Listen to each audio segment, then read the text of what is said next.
नमस्कार जंटी में स्वागत आपका। मैं हूं योगेंद्र। आप देख रहे हैं खास खबर, और खास खबर में हम बात करेंगे बांग्लादेश की सियासत की। शेख हसीना को जो जुलाई अगस्त के दरमियान हिंसक घटनाएं हुई, उसके लिए दोषी मानते हुए उन्हें फांसी की सजा मुकर्रर कर दी गई है। उनके सहयोगी गृह मंत्री को भी फांसी की सजा, साथ ही वहां के पुलिस प्रमुख जो हैं उन्हें सरकारी गवाह बनने के बाद 5 साल की सजा सुनाई गई है। खैर चलिए, अब उनका इंटरनल मामला है, लेकिन क्या पड़ोसी मुल्कों पर इसका कुछ असर पड़ेगा? भारत में वो निर्वासित है और यानी कि शरण दी हुई है उनको। पाकिस्तान के साथ में जब बांग्लादेश बना, पहली मर्तबा वहां वॉर एक्सरसाइज पाकिस्तान के साथ में की है बांग्लादेश की आर्मी ने। एक ये समीकरण थोड़ा सा अलग तरह का है। क्या हमें इससे कुछ पैनिक होना चाहिए या फिर इसके कुछ अलग मायने हैं? दूसरा, जो आंदोलन किया वो कट्टरपंथियों ने किया, और कट्टरपंथी सुना जाता है कि यूएस और वाया पाकिस्तान के जरिए ये सारा कुछ आंदोलन एक साजिश का हिस्सा रहा। कट्टरपंथी गवर्नमेंट उनकी गिरफ्त में है। क्या इंटरपोल के जरिए भारत पे प्रेशर बनाया जा सकता है? तमाम जो पहलू हैं इस फैसले के बाद के, उनको लेकर हम चर्चा करेंगे। हमारे साथ पूर्व राजनयिक और पूर्व आईएफएस गौरीशंकर गुप्ता साहब हैं, विदेश मामलों को बड़ी बारीकी से जानते हैं। हमारे साथ आईबी के पूर्व एडिशनल डायरेक्टर केसी मीना साहब हैं, और सेना के पूर्व ब्रिगेडियर भगवान सिंह जी हमारे साथ जुड़ रहे हैं। सभी का स्वागत है। मैं गुप्ता साहब आपके पास में आना चाहूंगा। इस फैसले के बाद क्या भारत पे किसी तरह का कुछ प्रेशर आ सकता? योगेंद्र जी नमस्कार, और सभी हमारे को पैनलिस्ट को भी हमारा नमस्कार। देखिए, सबसे पहले इसमें कई लीगल इश्यूज इन्वॉल्व हैं। पहला तो ये देखना पड़ेगा कि जिस सरकार ने इस ट्राइब्यूनल को कॉन्स्टिट्यूट किया, क्या वो लेजिटिमेट सरकार थी? क्या वो बांग्लादेश के कॉन्स्टिट्यूशन के हिसाब से चुनी गई है?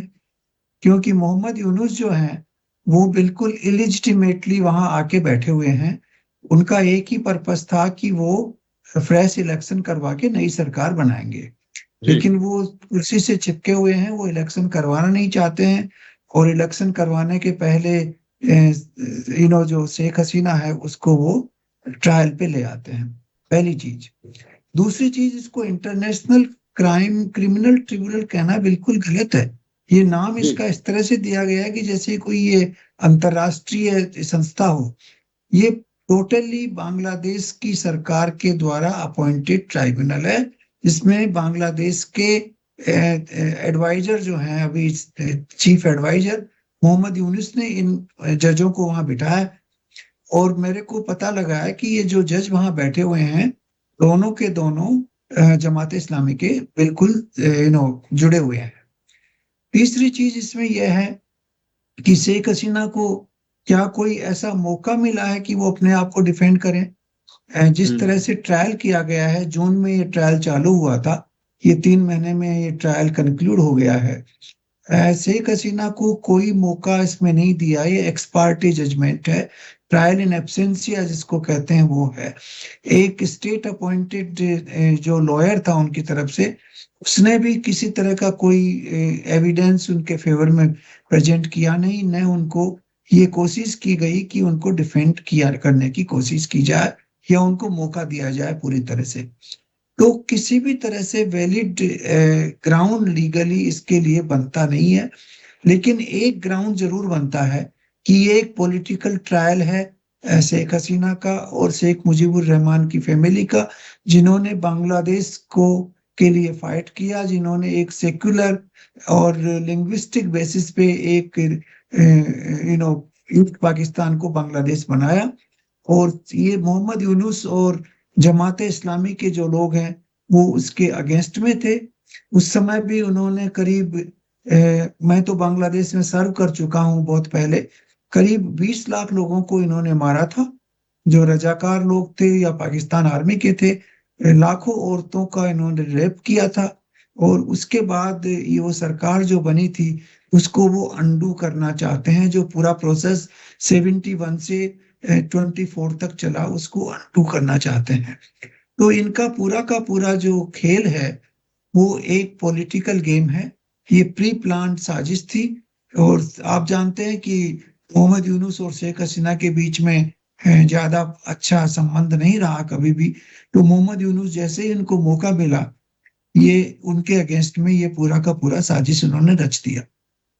जी। दूसरा जो आपने पॉइंट बताया कि जो इन्होंने जो स्टेप्स लिए हैं पाकिस्तान के साथ संबंध वापस बहुत घनिष्ठ स्थापित करने करने के। के, एक तो इन्होंने वीजा फ्री ट्रेवल शुरू किया है, जी। जो कि इतने लोगों के कत्लेआम और इतने घने मतलब घृणित अपराध के बावजूद ये उन्होंने कर दिया है। मिलिट्री एक्सरसाइजेस चालू कर दी हैं, उनके इंटेलिजेंस के लोग वहां आ रहे हैं। तो नेचुरली ये उनके वो मुल्ला लोग भी वहां पे आ रहे हैं। तो ये जमात इस्लामी का जो एक ट्रैप है कि बांग्लादेश को एक फंडामेंटलिस्ट नेशन बनाया जाए, उसकी ओर बांग्लादेश अग्रसर हो रहा है मोहम्मद यूनुस की अगुवाई के अंदर। और मोहम्मद यूनुस उसके पूरे पूरी तरह से उसका समर्थन कर रहे हैं। तो ये भारत के लिए एक संकट की चीज है। भारत को जी। इसको समझना पड़ेगा, हाँ। क्योंकि आईएसआई का इन्वॉल्वमेंट वहां बढ़ेगा, वहां उनकी आर्मी का इन्वॉल्वमेंट बढ़ेगा, मुल्लाओं का इन्वॉल्वमेंट बढ़ेगा। तो भारत के लिए एक नया फ्रंटियर एक्सट्रीमिस्ट जो है इस्लामिक एक्सट्रीमिस्ट, उसके लिए टैकल करने के लिए तैयार हो रहा है। क्योंकि ये लोग जी। 4,200 किलोमीटर का जो हमारा बॉर्डर है उसमें काफी पोरस बॉर्डर है, क्योंकि ये नेचुरल बॉर्डर तो है नहीं। तो उसकी वजह से अंदर घुसपैठी आने की बहुत संभावना है। वो तो ये बिल्कुल, और एक पहले से बड़ी हमारे लिए समस्या रही है बहुत भारत के लिए।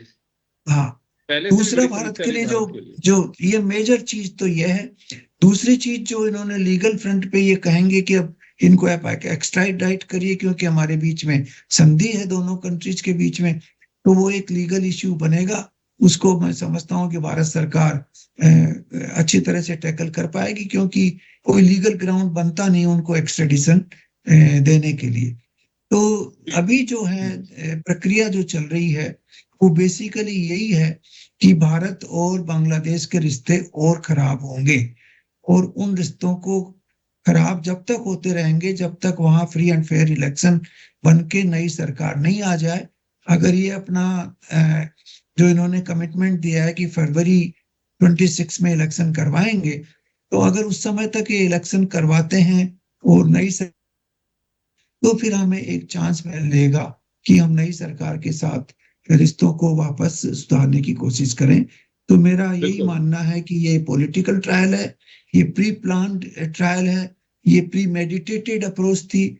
और ये पूरा का पूरा जो 71 से अब तक का 24 तक का जो पीरियड बांग्लादेश का रहा है उसको अंडू करने की प्रक्रिया थी। बिल्कुल आप सही कह रहे हैं, क्योंकि इसको आईसीटी बिल्कुल नहीं मान सकते हैं। और दूसरा, सबसे कोई भी राष्ट्र इसे मान्यता नहीं दे रहा है, क्योंकि उसमें ऐसी पोजीशन होती है इंटरनेशनल कोर्ट के लिए कि जब तक आप सामने वाले पक्ष को सुने, थोपा हुआ एक एजेंडा जिसके तहत ये सब कार्रवाई की गई है। और जमात इस्लाम पहले दिन से ही चाहता है कि बांग्लादेशी पाकिस्तान की तर्ज पे कट्टरपंथी रहें, लेकिन उन्हें एक धर्मनिरपेक्ष टाइप, या फिर यूं कहूं कि एक लिबरल गवर्नमेंट इन्होंने फॉर्म की। और शेख मुजीबुर रहमान के परिवार ने, उसके बाद शेख हसीना, वो उसी ट्रैक पे चली, लेकिन ये कट्टरपंथियों को नागवार गुजर रहा था। कुछ ऐसा भी लगता है कि दूसरे मुल्कों के हाथों में भी बांग्लादेश खेला और अपनी तबाही का आलम खुद ने ही देखा।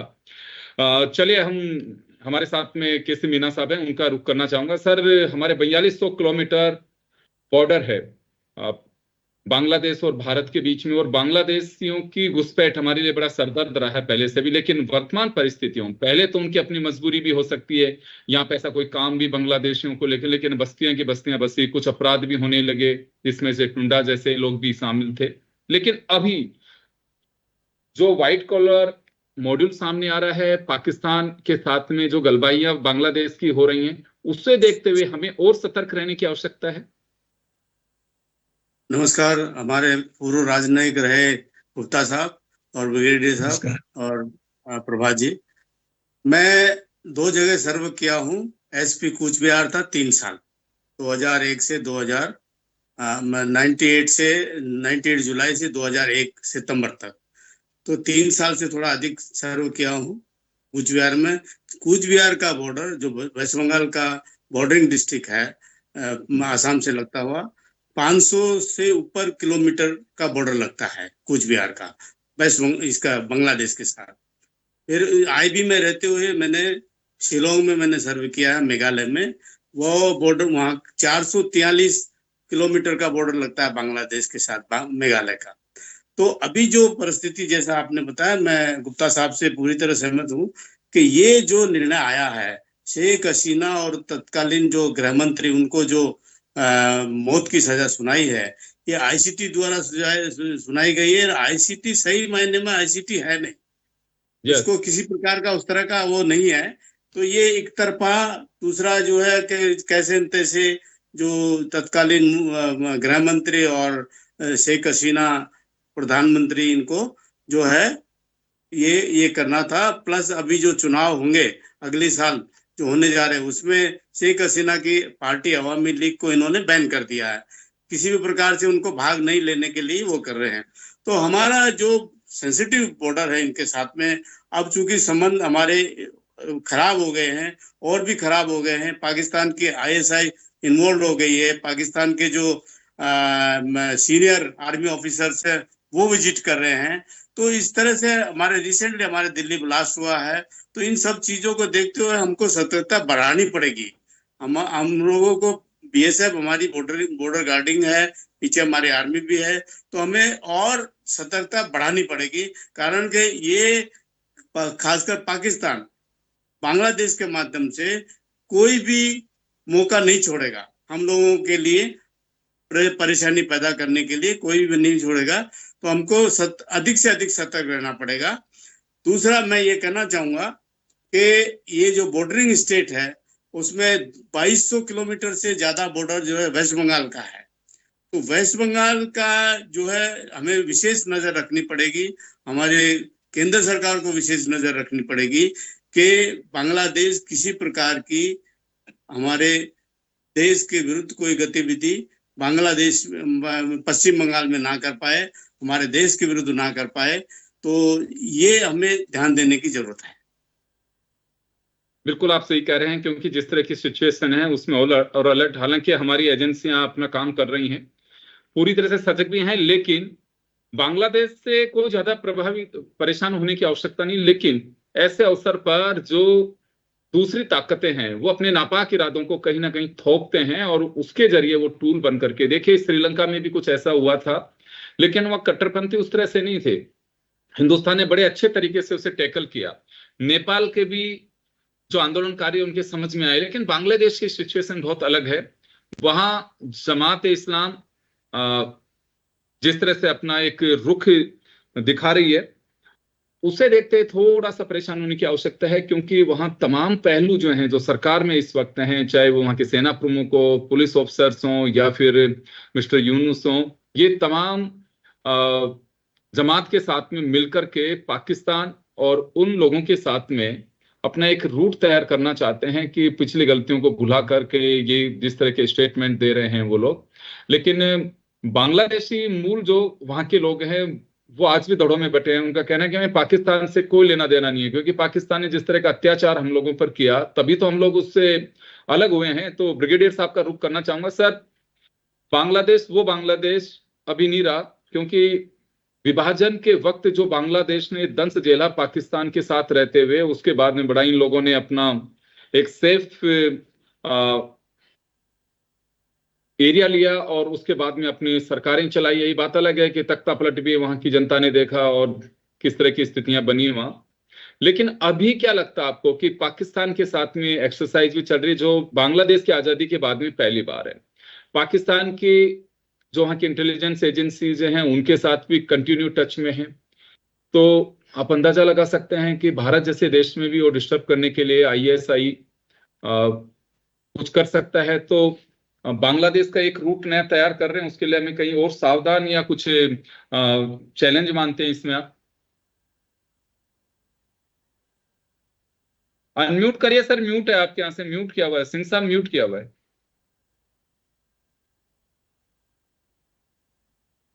हुआ नहीं सर, ये जो माइक है इस पे एक बार टच कर दीजिए, अनम्यूट नहीं हुआ क्योंकि अभी म्यूट है आपके यहाँ से, तो आवाज आप की हमारे पास आ नहीं रही है। चलिए, जैसे ही अभी अनम्यूट होता है मैं वापस लौटूंगा आपके पास में। मैं एक बार रुक करना चाहूंगा गुप्ता साहब का। गुप्ता सर, आपके पास में आना चाहूंगा। देखिए, हमारे नेबर कंट्रीज में अगर हम बात करें तो श्रीलंका के साथ में अस्थिरता देखी, नेपाल के साथ में देखी, लेकिन उन लोगों ने, हाँ, मालदीव के साथ भी हमने देखा, लेकिन वहां धीरे धीरे एक टाइम के साथ में चीजें सॉर्ट आउट हो गई और आज हमारे साथ उनके साथ रिलेशन भी अच्छे हैं। लेकिन बांग्लादेश में लगता है कि थोड़ा सा पेचीदगी है और ज्यादा चैलेंज है। बिल्कुल, मैं आपसे सहमत हूँ योगेंद्र जी। बांग्लादेश के साथ संबंध सामान्य होना इतना आसान नहीं रहेगा, क्योंकि यहाँ पर मैं बांग्लादेश में सर्व कर चुका हूँ। मैं 85 से 88 जब फर्स्ट सार्क समिट हुआ था, मैं वहीं पे उपस्थित था। मैं फर्स्ट सेक्रेटरी पॉलिटिकल था उस समय अपने हाई कमीशन में। तो मैंने बड़े नजदीकी से बांग्लादेश पॉलिटिक्स को देखा है। जब बांग्लादेश की स्वतंत्रता जब हुई, बांग्लादेश स्वतंत्र राज्य जब बना, उस समय भी वहां पर रजाकार और जमात इस्लामी के प्रो पाकिस्तानी एलिमेंट का 10-15% हिस्सा था। और वो हिस्सा धीरे धीरे कुछ बढ़ा ही है उसके बाद से। आज मैं कह सकता हूं कि वहां करीब 15 से 20% लोग प्रो जमात, प्रो फंडामेंटलिस्ट। इसका मतलब ये नहीं कि आवामी आवामी लीग के पास करीब 50 to 60% सपोर्ट था एक स्टेज पे। मैं मानता हूं कि अभी भी आवामी लीग के पास कम से कम 40% सपोर्ट है। लेकिन समस्या यह है कि जो सरकार पावर में है वो पूरी तरह से इन फंडामेंटलिस्ट एलिमेंट्स को सपोर्ट कर रही है, और उसकी वजह से ये लोग और शक्ति प्राप्त करके, इनको फंडिंग आ रही है, इनको बाहर से ट्रेनिंग मिल रही है, इनके मुल्लाज पाकिस्तान से आ रहे हैं, वो लोगों को नई नई तरह से उकसाने की कोशिश कर रहे हैं। तो उसकी वजह से हमारी समस्याएं बढ़ेंगी। वैसे अगर फ्री एंड फेयर इलेक्शन आज भी बांग्लादेश में होगा, तो मैं मानता हूं कि आवामी लीग को बहुत बड़ा सपोर्ट उसमें मिलेगा। मेजोरिटी वापसी भी नहीं कर तो कम सकती से है। कम सेकंड लार्जेस्ट पार्टी जरूर आवामी लीग बन सकती है। और बीएनपी और आवामी लीग जो है, अब दोनों एक दूसरे के क्लोजर हैं, क्योंकि वो दोनों ही जमात इस्लामी को नहीं चाहती हैं। तो ये एक प्रैक्टिकल सिचुएशन है। लेकिन फिर भी आज जो हो रहा है वहाँ माइनॉरिटीज के ऊपर, हिंदू हो चाहे क्रिश्चियन हो चाहे इवन वो जो अहमदिया मुस्लिम है, उनके ऊपर भी उनके साथ भी। अत्याचार होते चले जा रहे हैं। तो ये सिचुएशन अभी बड़ी डेलिकेट सी है, और देखते हैं कैसी आगे प्रोग्रेस होती है। लेकिन हमें बहुत सावधानी की जरूरत सतर्क रहने की आवश्यकता। चलिए, सिंह साहब का रुख करना चाहूंगा। सर, आपको क्या लगता है कि बांग्लादेश के साथ डिफरेंट चैलेंजेज हैं हमारे? पहले से घुसपैठ की समस्या थी, लेकिन हमारे रिश्ते बहुत अच्छे थे। वहाँ के मजदूर भी आते थे, लोग काम वाम भी, बिजनेस भी काफी, कपड़े का व्यापार भी काफी होता था। लेकिन अब जमात इस्लाम, कट्टरपंथी जो संगठन है, उनके साथ में मोहम्मद यूसुफ भी और वहाँ के आर्मी चीफ भी, कुल मिलाकर के एक इस तरह की जो साजिश रची गई थी, उसमें पाकिस्तान के साथ में इन्होंने वॉर एक्सरसाइज जैसी चीजें भी अब शुरू कर दी हैं। आईएसआई का नेटवर्क भी यहाँ पे जमने लगा है। तो मैं जैसे सर से पूछ रहा था, श्रीलंका, मालदीव, नेपाल, इनके साथ में जो सिचुएशन बनी वहाँ स्थिरता रही, लेकिन हमें बहुत ज्यादा जोर नहीं आया उन्हें स्थिर करने के साथ में हमारे संबंध सुधारने में।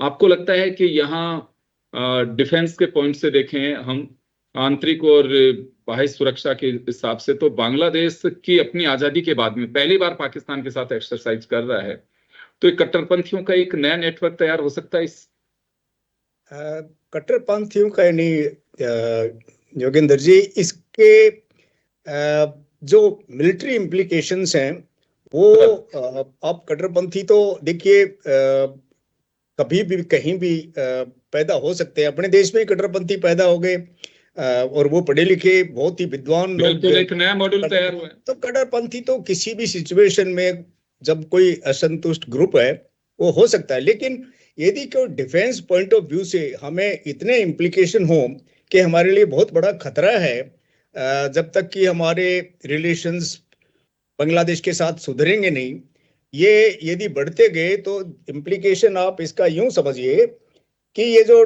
ट्रायंगल बना है चाइना, पाकिस्तान और बांग्लादेश का, उन्होंने सार्क की जगह पे एक अपना ऑर्गेनाइजेशन, तीनों का ऑर्गेनाइजेशन बनाने की एक प्लान बनाई है, जो यदि हो गई, थ्रू हो गई, तो उसके भी मायने हमारे लिए बहुत ही चैलेंजिंग होंगे। दूसरा, हमारी बॉर्डर और चाइना की बॉर्डर बांग्लादेश के साथ देखिए, बीच में जो जिसको एक नैरो कॉरिडोर है, वो चिकन नेक जिसको बोलते हैं।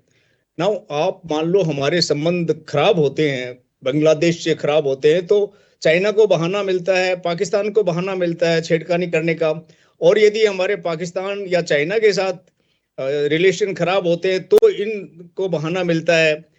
आपने बहुत सालों से देखा होगा, जब जॉर्ज फर्नांडिस डिफेंस मिनिस्टर थे, उन्होंने बोला था, जब वो कोको आइलैंड पे चाइना की एंट्री हुई, तो उन्होंने कहा था हमारा सबसे बड़ा दुश्मन, उस वक्त हम लोग पाकिस्तान के पीछे पड़े हुए थे, उसने उन्होंने देखा था, कहा था कि हमारा सबसे बड़ा दुश्मन चाइना है।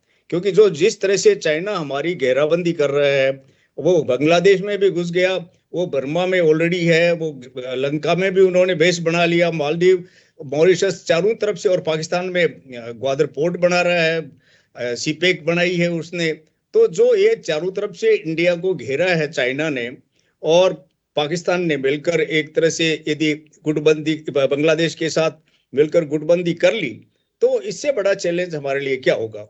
लेकिन मैं ये सोचता हूं कि बांग्लादेश की जनता है वो शायद इतने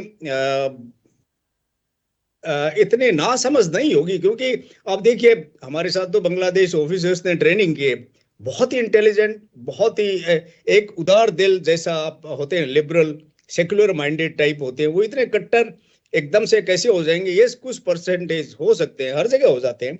लेकिन मैं ये मानता हूं कि वो चाहे शेख हसीना का या उनके फादर का एहसान ना माने, क्योंकि ये जो नई पीढ़ी बदली हो गई, अभी आप देखिए 71 वाले के बाद की जन्मी हुई पीढ़ी है जो जिन्होंने ये तख्ता पलट किया है, तो ये पीढ़ी इतना याद नहीं रखती है।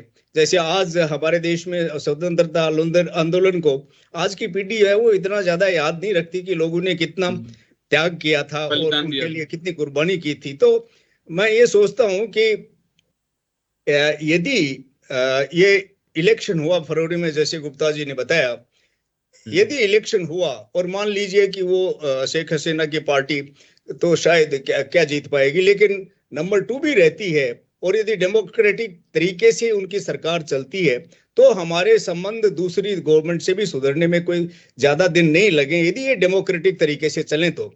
लेकिन यदि पाकिस्तान के साथ मिलकर कट्टरपंथ, हालांकि मैं बताऊं, मेरे ख्याल से जो वहां के इंटेलिजेंसिया है वो पाकिस्तान को अच्छी तरह समझते हैं। आप देखिए बांग्लादेश में शेख हसीना के नीचे इंडिया और पाकिस्तान से ज्यादा इकोनॉमिक डेवलपमेंट किया, ज्यादा उनकी पब्लिक को विकास किया, और वो बड़ी एफिशिएंट एडमिनिस्ट्रेटर रही है, सबसे ज्यादा वो प्रधानमंत्री रही है संसार में एक एज ए लेडी। तो उनका बड़ा योगदान है बांग्लादेश में। तो जो समझदार आदमी है वो समझते हैं कि उस लेडी को इस तरह से प्रताड़ना, हो सकता है कुछ गलतियां हो गई होती ही हैं सरकार में। आप यहाँ भी कोई कह सकता है कल को कि मणिपुर में देखो क्या हुआ, ये हुआ, ये होती है हर जगह, हर देश में होती है। तो लेकिन उसको यदि समझदारी से कोई अच्छी लीडरशिप शेख हसीना के बाद में मिल जाए, तो मैं समझता हूं कि हमारे जो संबंध हैं वो भी सुधरेंगे और वहां के हालात भी सुधरेंगे। बिकॉज कोई नहीं चाहता कि देश में अशांति हो, वायलेंस हो, शांति होनी चाहिए। बिकॉज विकास सबको चाहिए, उनको भी रोजगार चाहिए। कितने आदमी बेरोजगार होके कहीं दूसरे देशों में जाएंगे, हमारे यहाँ घुसपैठ करेंगे और सस्ती नौकरी के लिए भागेंगे। तो यदि ये इतना सोच किसी में डेवलप हो जाए, किसी लीडरशिप एक अच्छी निकल जाए, तो और दूसरा देखिए इनकी जो ये आईसीटी बनी है, ये इसकी क्या वैलिडिटी है? एक तो जैसे गुप्ता साहब ने बताया अनऑथोराइज्ड इलीगल सरकार ने इसको बनाया, तो इसका कॉम्पोजिशन ही इलीगल है।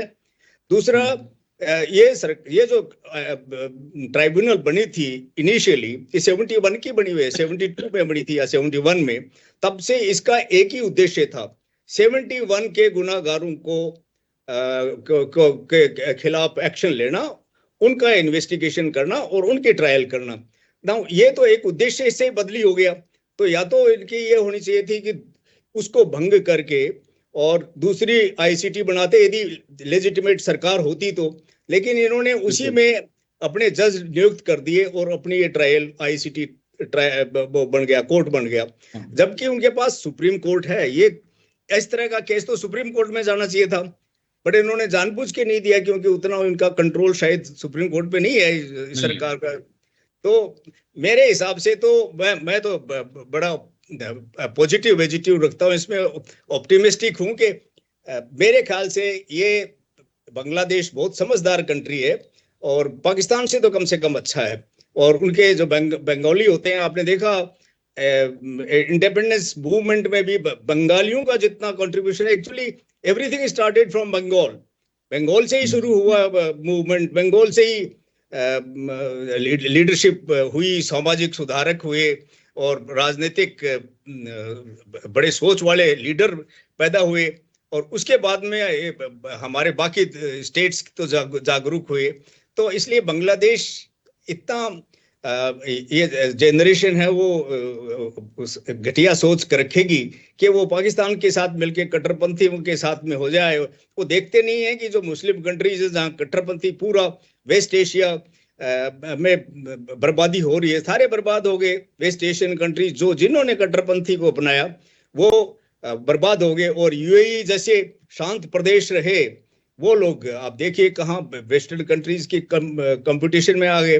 तो ये तो पढ़े लिखे आदमी, समझदार आदमी जो लीडरशिप होगी वो समझेगा कि आपका भला इसमें नहीं है कि आप कट्टरपंथियों को बढ़ावा दो और बर्बादी करो, आपस में अशांति फैलाओ।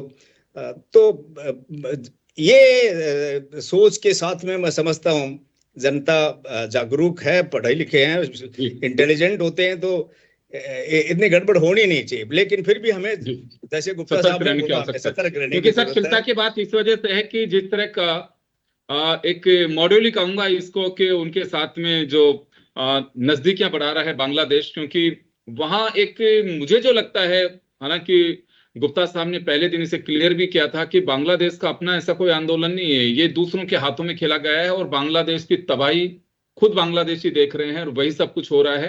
क्योंकि कट्टरपंथियों की घुसपैठ और कट्टरपंथियों ने जिस तरह से वहां पे नंगा नाच रखा, और जो सेकुलर लोग थे उनके साथ में या फिर माइनॉरिटीज में वहां पे हिंदू हैं, ईसाई हैं, दूसरे जो धर्म में मुस्लिमों में भी जो कम एक जमात जिसको मानते हैं वो लोग, वो उन लोगों के साथ में काफी उन लोगों ने न्यूसेंस किया, हत्याएं कर दी गई, घर जला दिए गए, जो पैनिक करने वाला था। और उसी के बाद में क्योंकि देखिए मकसद साफ दिखाई देने लग जाता है कि उसके बाद में वहां के आर्मी चीफ के साथ में मुलाकात, उनके दौर, उनके साथ वॉर एक्सरसाइज, उन्हें वहां आने के लिए एक तरह से कहूं कि इजाजत दे देना, ये तमाम जो चीजें हैं वो इसी बात को इंगित करती हैं कि एक साजिश का हिस्सा था। और वाया चाइना या फिर उस समय अमेरिका के भी कुछ क्लूज सामने आ रहे थे। खैर एनीवे, लेकिन फिलहाल के लिए तो ये कहा जा सकता है कि हमारे अतिथियों ने बड़े बारीकी के साथ में आपको समझा है कि उस आईसीटी कोर्ट को आप आईसीटी मत समझिए, जिसके साथ में 194 कंट्रीज की इंटरपोल भी उनके साथ में काम करती है, कोलैबोरेशन में है, वो नहीं है। क्योंकि यहाँ पे ना तो विधिक तरीके से ये इस कोर्ट को फॉर्म किया गया था, ना ही संवैधानिक तरीके से उन्हें सजा सुनाई गई है, अपना एक एजेंडे के तहत थोपा हुआ फैसला है। तो मुझे नहीं लगता है कि अंतरराष्ट्रीय प्रेशर किसी तरह का होगा। केवल वो लोग इस बात पे बयानबाजी कर सकते हैं जो बांग्लादेश या बांग्लादेश से इंटरनली अब जो जुड़े हुए हैं, यानी खासकर पाकिस्तान। उनके अलावा मुझे नहीं लगता है किसी का कोई प्रेशर इसमें होगा। विधिक रूप से इसे विधि सम्मत नहीं कहा जा सकता। आप सभी का बहुत बहुत शुक्रिया। खास खबर में इतना ही, दीजिए इजाजत, नमस्कार।